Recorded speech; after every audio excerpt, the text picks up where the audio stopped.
Good afternoon, everybody. Welcome to this tutorial on QGIS, our first tutorial of the week. So to start with, obviously, just going to open QGIS. Be sure you've installed the full version. This should be 2.18. If I go in my menu and I find the detail, you might see several options. So you'll see that with QGIS comes grass that we're going to use later quite a bit, and Saga, other items. So what you want to start, if you have options and you're not sure which to choose, is really QGIS desktop 2.18 point something with grass.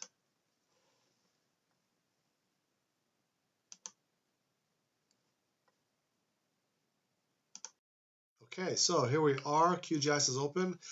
These are just my past projects, and depending if you've experimented a bit, you might get certain options here. I've got a notification down here that there's a new version, 2.18.15.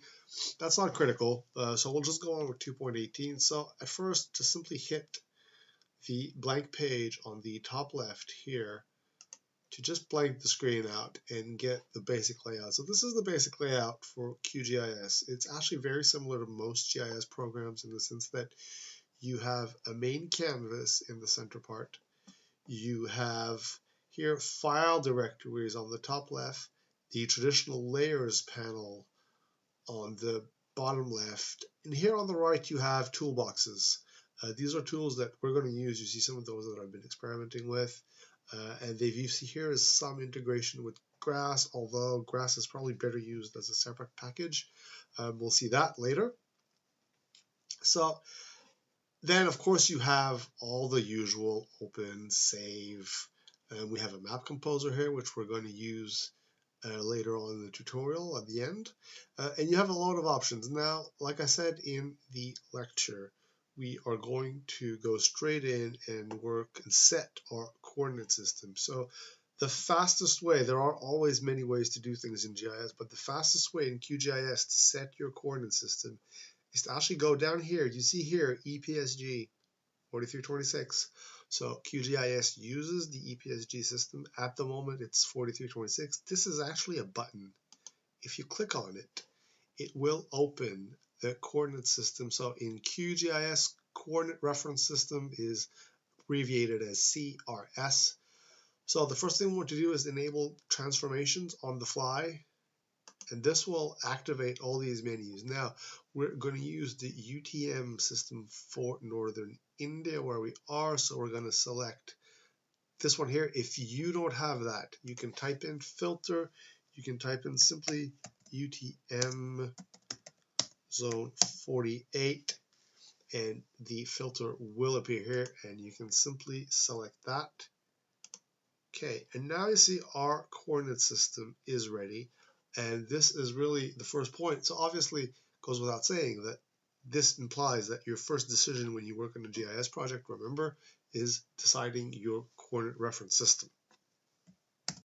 Okay, so once we have the coordinate reference system decided, today I'm going to go straight in, show you how to use aerial imagery that was captured from satellites that's integrated in QGIS. It's one of the things that QGIS does really well. Now, first of all, you might need to do this. If I open up this little Quick Map Services button here, you will see that I've got a whole load of options here that you potentially do not have yet. So there are a few things to do. First of all, plugin. If you go manage and install plugins, one of the things you need to be sure in this big list, if you go to the queues at the bottom, so Quick Map Services here, you need to be sure that this is installed, and if it's not, you can please just open it up and install it. And even once that's installed, one important step is to go into settings and then more services here and get contributed pack. This will add Google Earth satellite images, Bing Maps satellite images. So it's quite an important step. So go ahead now, pause this video and be sure that you've installed all the Quick Map services. Okay, Now, once you've done that, we are going to add, we're going to Google, and we're going to add the hybrid map. Now, the hybrid is the map of, it's a mix of the satellite images along with place names. So what you're going to get here, you're going to get a slightly eccentric display, which might seem totally wrong to you, but really it is the world as if it was projected in the Indian UTM system. So it is in a way completely nonsensical, except for India, which you'll notice is conveniently right in the middle. So we will zoom in. You'll see you'll have a traditional zoom in button. And the image we're going to be working with is from IIT Kanpur, the main campus. So if you can just zoom in, find Kanpur, and keep zooming. So you want to find the IIT Kanpur site, which is just slightly north of the city.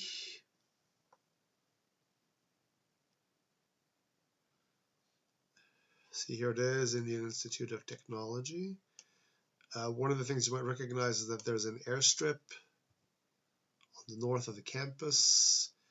Now, a good marker we are going to be working, you can actually see it right now, this blue pool near the IIT Health Center. That's going to be our main area.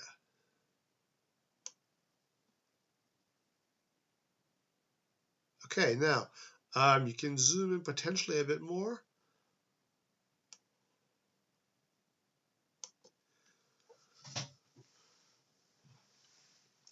So this is roughly the kind of area you'll see. There's a Domino's Pizza, there's the new SAC, Hall 8 office. Now we want to take this area, now that we've got the area located and we've used the place names to help things along, we can simply add the Google satellite, which will not have any place names, which we don't really need anymore. And here you can right click, so I'm using a right click here, remove, and yes. So we've got just a clean, this is the image, this is the first area where we're going to be working. So it's kind of it's an IIT landscape, right? It's semi-urban, you have a lot of green spaces, but you have actually a lot of buildings. So we're going to be working with this area for the rest of this tutorial. So go ahead and be sure that you've got this zoomed in up to this point. Okay, once you're zoomed in, now be sure you've got the image file that was circulated in the class, that little TUT tutorial 1 image. So what we're going to do today, we're going to work with both rasters and vectors in QGIS, and we're going to start with one of the most basic raster operations, which is geolocation or georeferencing.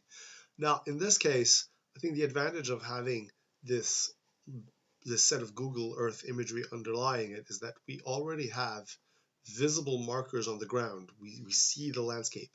And if we bring in a new image, we can do something called co-registration, which is basically simply using visible landscape features to establish the georeference rather than going to the field with GPS equipment.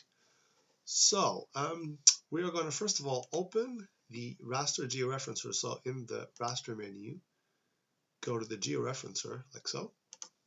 All right, and here's a basic georeference interface. Now we're going to start with finding our image, which is this one, tutorial 1 TUT1 underscore image. Right. Now, right off the bat, when I want to open the image, QGIS asks me to specify the coordinate reference system, right? And we haven't changed. We're still going to be working with 48 North UTM.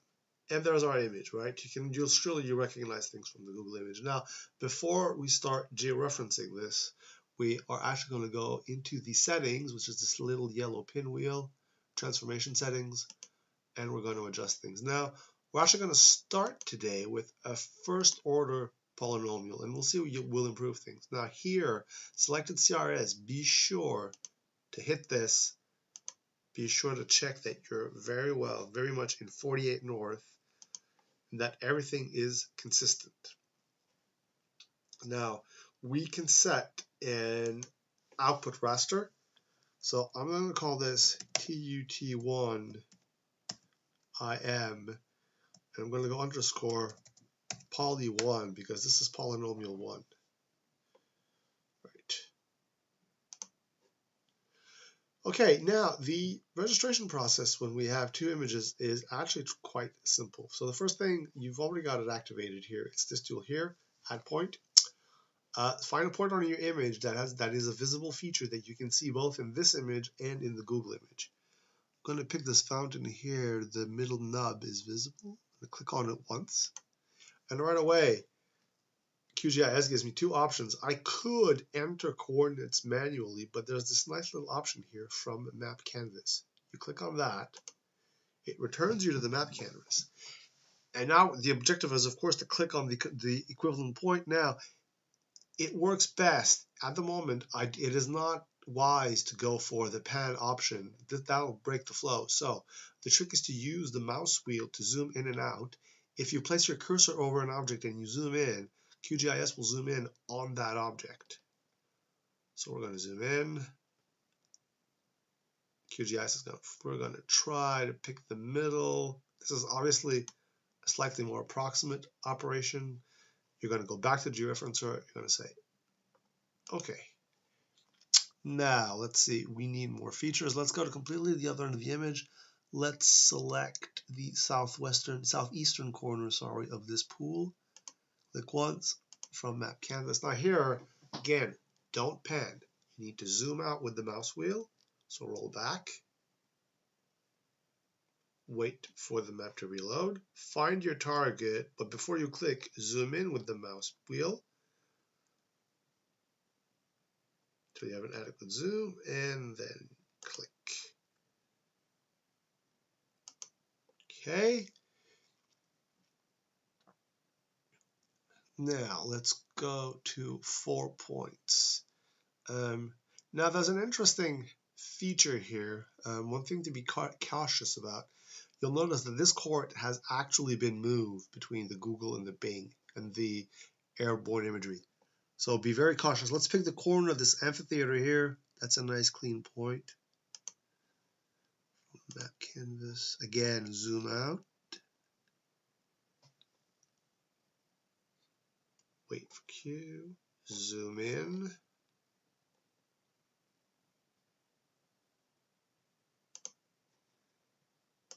Okay, and then perhaps, let's see, we need a point up here somewhere. So let's go to the corner of this field. One important issue is always to try to have a good spatial distribution of control points in georeferencing. So here I've got 2 on the bottom, 1 on the top, so I'm going to put the 4th one on this angle here. It should be reasonably visible. Again, zoom in.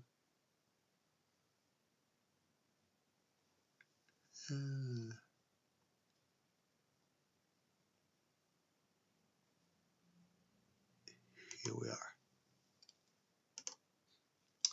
Now, once that is done, we've got our 4 points. We've got some residuals. I mean, you'll see the residuals are in the tens of pixels, which is kind of normal for a kind of manual georeferencing. Don't expect this process to be high accuracy. It is sufficient for most visual mapping operations, and certainly you need to understand the mechanics of this low quality approach if you want to progress to higher quality approaches. So when we're done, we just hit the play button here, start georeferencing. Let's see if the mechanics will be done. Georeferencing successful. Now, we can just minimize this, right? And you see here, our image has been added. Right. Now, we get these infamous black triangles. If you want to get rid of those, you double click on the layer and you have no data value. And in this case, the no data value is 0. Simply add 0 and the corners will go. And here we are. We have an approximate georeference. Now, if you zoom in and you turn the layer on and off, it's actually quite reasonable. There's a slight shift.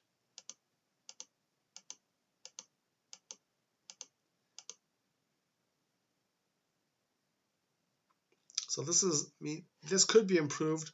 One of the challenges is that actually some of these buildings are quite high relative to the ground. So we are actually dealing with a 3D geolocation problem. And this is much better addressed with the drone methodologies that we're going to see on day 3. But for now, I think this is an adequate georeferencing job. So that image has been created. If you go back into your file system and you look, see, Poly, it's been created as a file. It is now a QGIS file. That's fine.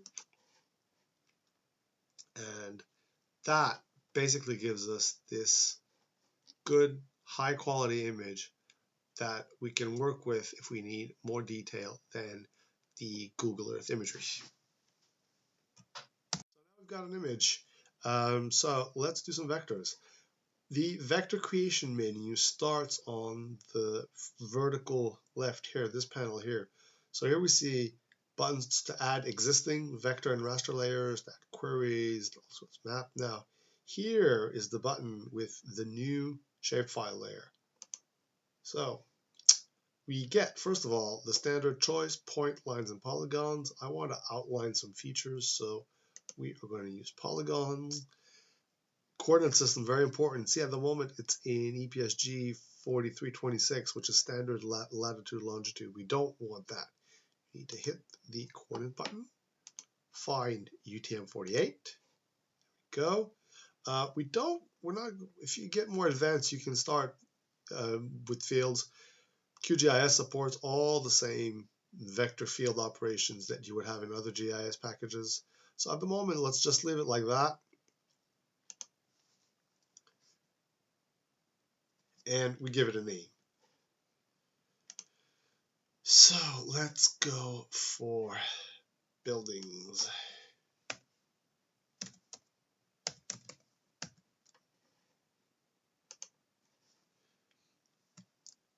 So once we create that window, that object, we can see we've got an object vector called buildings.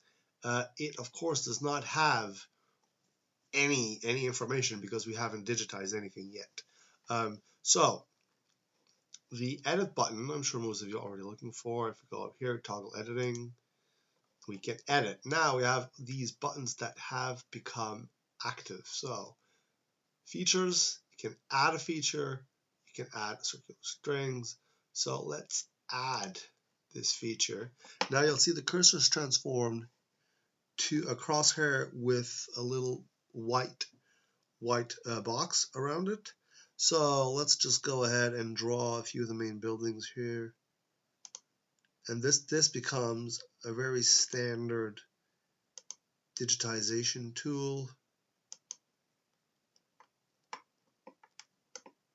You you right click to close, and then you have to give it an attribute ID code. 1.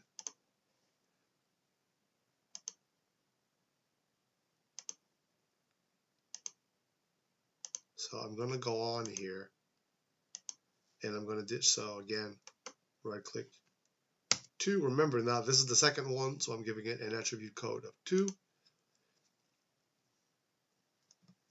So here we are. I have managed to do just a little bit of quick digitizing. I've put some buildings in, put the field, the pool. So go ahead, you can pause this video, use some very simple polygons to create these basic vectors. Remember, you toggle the edit mode here to turn it on. Then you will create new features with this button here. If you've got editing to do, you can edit them in here. You've got a node tool here. You can bid and you can cut. So use these features. And once you're done, remember to save the edits and turn off the editing feature. Right, so go ahead and do that. Have some vectors to show. Right, now, finally, this is just a basic whirlwind tour, but let's go straight to what is normally the final stage, and we're going to create a map out of all this. The mapping system in QGIS is very excellent, and I would heartily recommend it. So the first thing we're going to do is right in this view here, we're going to try to create a map with this image that we've georeferenced. So we're going to improve the zoom a little bit. like so that our main image is roughly in the center. Let's pan a bit, center the image. Okay, now the print composer is the map maker, right? Create a print composer, give it a name. One, okay. And now you have a blank canvas, which is basically going to be your print composer. And you've got a range of tools that are going to allow us to put in all the trimmings of a normal map. So the first step really is adding a new map, which is oddly enough the fourth button here, the fifth button.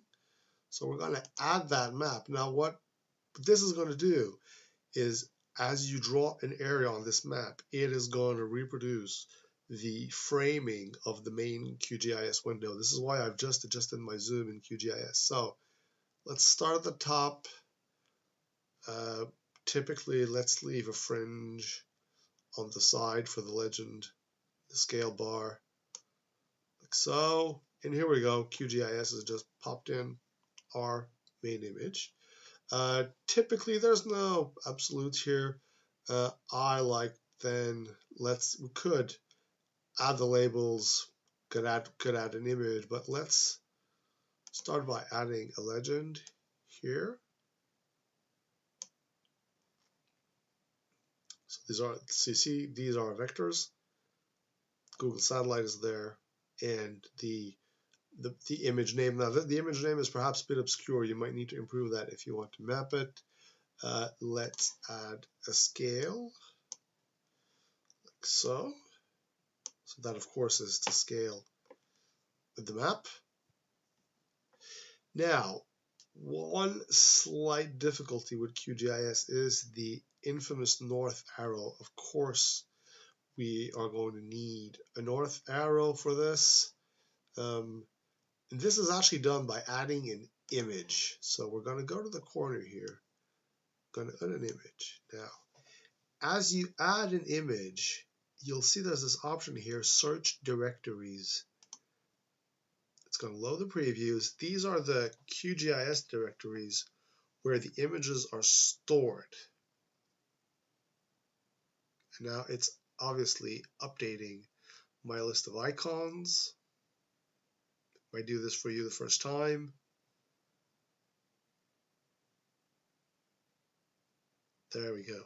Now you'll have a few, really in the third or fourth line, you'll have a few basic north arrow options. Let's take something simple like this. That'll give you your basic north arrow, which you can frame. We can add a map label here. So that when you add a text, you'll notice that it is actually highlighted in the box on the right.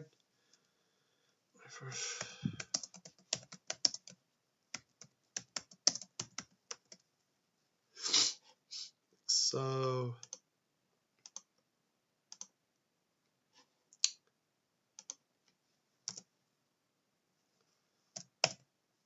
correct your spelling mistakes. So now fonts are controlled from below. So if you click on the font button, it'll open a dialog. There we go.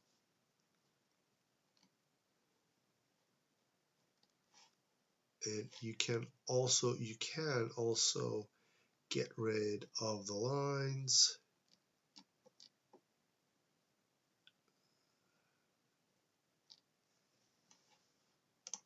There we go. So that is basically the process of making a map in QGIS. And once you're done, you can save this as a QGIS project here, save the project, but also in the composer, you have an export either as an image, TIFF, PDF, PNG, as a PDF file, or as a vector graphic, which then you can take into other open source programs like Inkscape and manipulate like that. So this is a quick, simple way of creating a map, which is really, really quite efficient. I'm just going to save this in case we need it for later.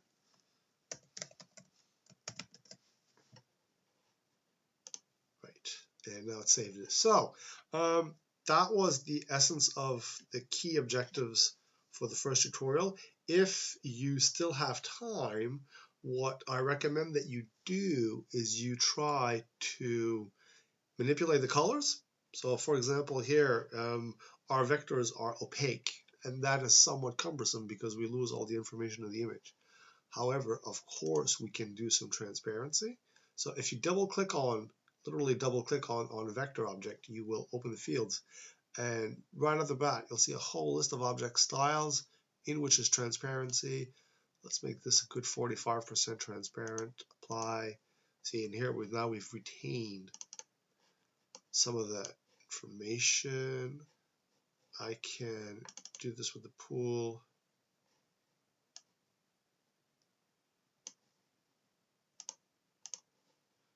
And do this with the buildings.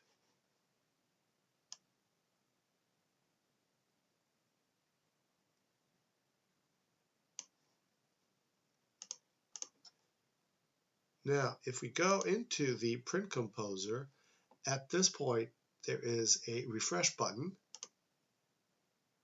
and you'll see it has adjusted with my new transparency settings. So you can experiment on this, making things better. The other thing that you could use your time for is actually to experiment on extracting information from the raster with the vectors by using the tool zonal statistics, and we'll let you experiment with that on your own, and we'll be circulating in the class to see that everything goes well. Thank you for listening.